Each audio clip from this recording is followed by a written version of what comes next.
In today's video, I'll be showing you how to connect a domain to Shopify. Now you could be using a domain from GoDaddy, Namecheap, Hostinger, any site you like. The process will be pretty similar, so make sure you watch all the way to the end so you don't miss any important step. Now in order to actually connect our domain to Shopify, we must first have our Shopify dashboard open. And from here, we can just go down into the bottom left corner and click settings. And from there, we'll be taken to store details, but we want to go down to where it says domains. And from there, we can click at the top, connect existing domain. From there, they will ask you to enter in your domain. So what you want to do is actually head over to the website where you can access your domain. For this video, I'm going to be showing you how to do it via GoDaddy. However, this can be done via any site you like. So you just want to click on the domain you own. And from there, we're going to choose DNS. So what we can do from here is we can copy our domain and head back over to Shopify. And we just want to paste it in like this. And from here, we can go ahead and click next. And from there, it will say something like this. It will give us instructions on how we can change our provider account settings.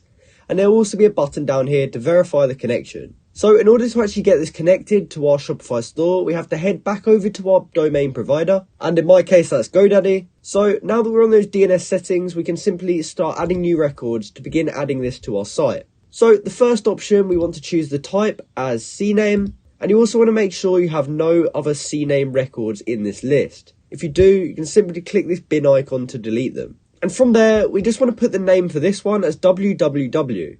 And then in the value, we're going to put shops.myshopify.com. And I'll also include this information in the description so that you can find it easily. And for TTL, we're going to leave that as whatever's default. In my case, it's half an hour. So once your record looks like this, we can go ahead and click save. And as you can see, it's now been added. So now that we've done that, we want to add one more. So we can click add new record again. But this time, we're going to choose the A type. And in here, we're just going to put the @ symbol. And in the value, we want to leave this IP, which I'll also leave in the description.